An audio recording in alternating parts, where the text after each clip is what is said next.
Welcome back to Plugged In with Enovate AI. I'm Alex. And I'm Jordan. Today, we're diving deep into a topic that's, becoming increasingly critical. Green AI data centers. How AI's growth is impacting our energy infrastructure and what we can do about it. Exactly. It's a fascinating intersection of technology and sustainability, and we're excited to explore it with you all. So, Jordan, when we talk about AI, most people think of, ChatGPT, image generators, or self-driving cars. They don't always connect it directly to, the power grid. But the truth is, the computational demands of AI, especially with these large language models, are just exploding. Absolutely, Alex. It's not just the training of these massive models, which is incredibly energy intensive, but also the inference, right? Every time someone uses an AI tool, it draws power. And with AI adoption accelerating globally, we're talking about a significant exponential increase in energy consumption. Yeah, it's truly unprecedented. We're seeing, data centers just popping up everywhere, and each one is essentially a massive energy sink. They need incredible amounts of electricity to run the servers, not to mention the cooling systems required to keep all that hardware from melting down. And that's where the strain on existing energy infrastructure really comes into play. Our grids in many places weren't designed for this kind of rapid, concentrated demand. It's putting pressure on energy supply, sometimes leading to blackouts or, at the very least, higher energy costs. Exactly. And it's not just about capacity, it's about the source of that energy too. If we're just building more data centers and powering them with traditional fossil fuels, we're obviously compounding the climate change issue. So the urgent need for sustainable and innovative solutions isn't just a nice to have anymore. It's a critical imperative if we want AI to truly be a beneficial force without, breaking the bank on energy or the planet. That's a great point, Alex, about the source of the energy. And that actually brings us to the exciting part of the conversation, I think, which is how AI, despite being this huge energy consumer, can also be a massive part of the solution. It's almost like, fighting fire with fire, but in a good way. Right, exactly. It's not just about stopping the bleeding. It's about, okay, how can we leverage this incredibly powerful technology to actually, you know, optimize our energy use and decarbonize? Because AI strength is in processing vast amounts of data and making real-time decisions, which is exactly what you need for energy management. Definitely think about optimizing energy consumption within the data center itself. AI can predict workloads with incredible accuracy, far better than a human can, right? So instead of having servers running at full tilt 24/7 just in case, AI can dynamically adjust power, turn off idle servers, or even shift tasks to less energy intensive hardware. And not just the servers, but the cooling systems too. Those are massive energy hogs. If AI can precisely manage airflow, temperature, predict hotspots, and adjust cooling based on actual need rather than a fixed setting, you're talking about significant energy savings right there. It's like a smart thermostat for a whole building, but on steroids. Absolutely. And then you have demand response, which is crucial for integrating renewables. Renewables by nature are intermittent. The sun doesn't always shine, the wind doesn't always blow. AI can forecast not just energy demand, but also renewable energy supply, helping data centers or even industrial facilities shift their computational loads. So you could, for instance, schedule large batch processing jobs to run when solar power is peaking, or when wind farms are generating a lot of electricity, right? Or even when electricity prices are lower because there's an abundance of clean energy on the grid. That's a huge shift from just consuming power whenever you need it. Exactly. It essentially makes the data center a more flexible and responsive player on the grid. And it goes beyond just shifting loads. AI can optimize the dispatch of energy from various sources. It can manage battery storage systems, for example, charging them when renewable energy is plentiful and cheap, and then discharging when demand is high or renewable output is low. So it's not just about using renewables, but using them smartly, integrating them seamlessly, because that intermittency has always been the Achilles heel for widespread renewable adoption, especially at scale. AI helps smooth out that curve, making renewables a much more reliable baseload option. It really does. It allows for this sophisticated orchestration of energy flow. And you see it with large scale renewable projects too. where AI predicts weather patterns, wind speeds, solar irradiance to optimize the output of these plants and ensure grid stability. It's about leveraging AI to create a truly intelligent, adaptive, and ultimately a much greener energy ecosystem. It's a complete paradigm shift. Absolutely, Jordan. And it's one thing to talk about it in theory, but it's really exciting when you see it in action, you know? Like Google, for example, has been a leader here. Their DeepMind AI unit, they applied their AI to optimize the cooling systems in their data centers.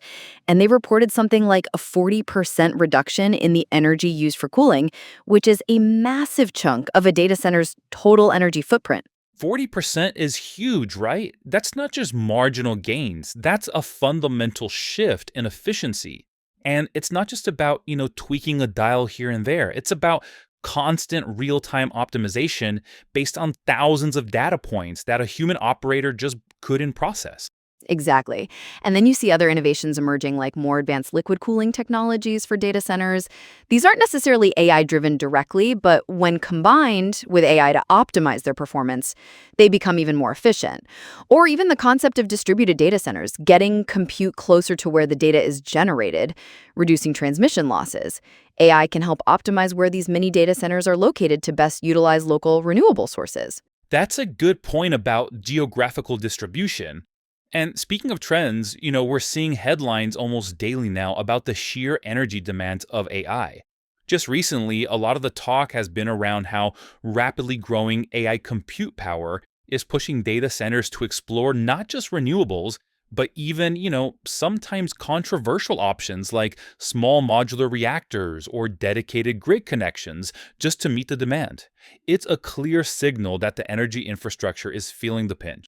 It really is. I mean, the scale of growth is just unprecedented. And what that trend highlights for me is that it's not enough to just build more capacity. We have to build smarter capacity. The race isn't just to build the next biggest data center, it's to build the most efficient, the most decarbonized, and one that can actually interact intelligently with the grid. Right. And that's where AI truly shines, isn't it? Because whether it's optimizing existing infrastructure or designing new, greener ones, AI provides that layer of intelligence that can manage complexity, predict outcomes, and ensure maximum efficiency and minimal carbon footprint. Like you said earlier, it's not just a nice to have anymore. It's becoming a fundamental requirement for the sustainable growth of AI itself. Agreed. It's a closed loop, almost. AI creating the problem, but also offering the most sophisticated solutions to that very problem. Yeah, it really is, Alex. But while AI offers these incredible solutions, it's not without its challenges, right? I mean, rolling out widespread sustainable AI solutions or even just green data centers, it's a huge undertaking. The first thing that comes to mind for me is often the upfront cost. Integrating renewables, advanced cooling, the specialized AI software itself, it can be a massive capital expenditure. Absolutely, Jordan. And it's not just the initial investment, is it? There's also the scalability issue. We see fantastic pilot projects like the Google one we mentioned, but taking that to a global scale or even just to multiple data centers for different companies, that's a whole different ballgame. And then, the regulatory environment is constantly evolving, navigating different energy policies, grid connection complexities, carbon accounting standards. It's a minefield for operators. It really is. And you have to wonder, how do companies, especially traditional energy operators, integrate all of these disparate systems and data streams into a cohesive strategy?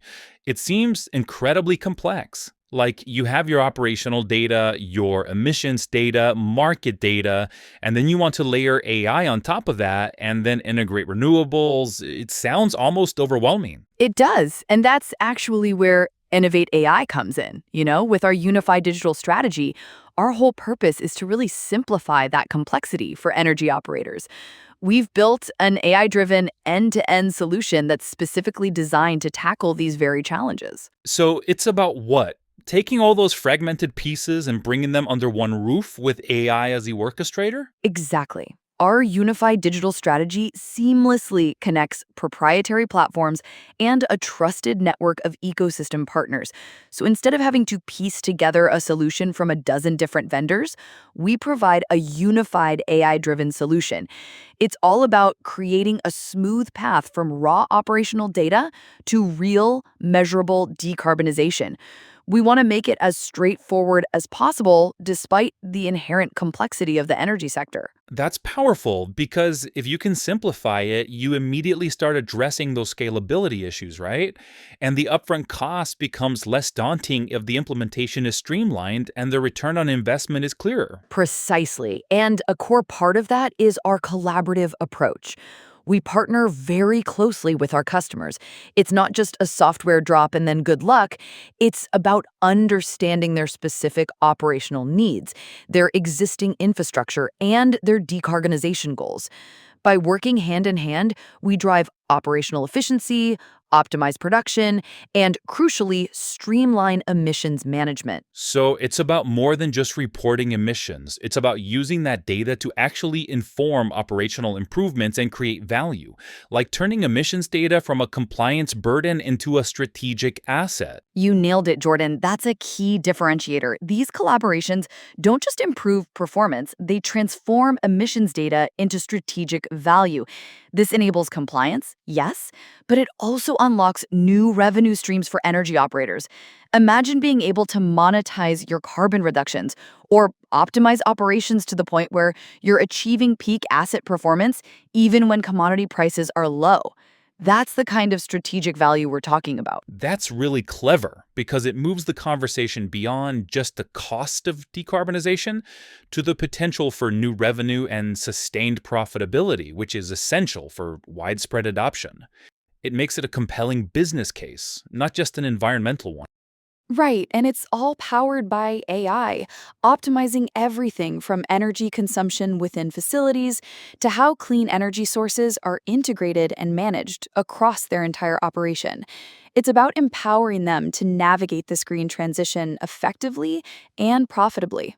Wow, Alex, what an insightful conversation. I mean, we really covered a lot of ground today. From the sheer energy demands of AI and its impact on the grid, to how AI itself is becoming this critical tool for decarbonization, optimizing energy use and integrating renewables. Yeah, absolutely, Jordan. And it's not just theoretical, right? We touched on those real world examples and the innovations happening in the space and how important it is to address the implementation challenges. It's a complex but incredibly exciting area. It really is. And for our listeners who are keen to diving deeper into how Innovate AI is tackling these challenges and helping operators achieve that path from data to decarbonization, where can they go to learn more? They can absolutely visit our website at enovate.ai. That's ENOVATE.ai. There you'll find more information on our unified digital strategy and how we're partnering with companies to transform their energy operations. Perfect. And if you enjoyed this episode of Plugged In with Innovate AI, be sure to subscribe. You can find us on YouTube and LinkedIn for future episodes and more deep dives into energy tech and sustainability. Thanks so much for tuning in, everyone. And remember to stay plugged in. We'll catch you next time.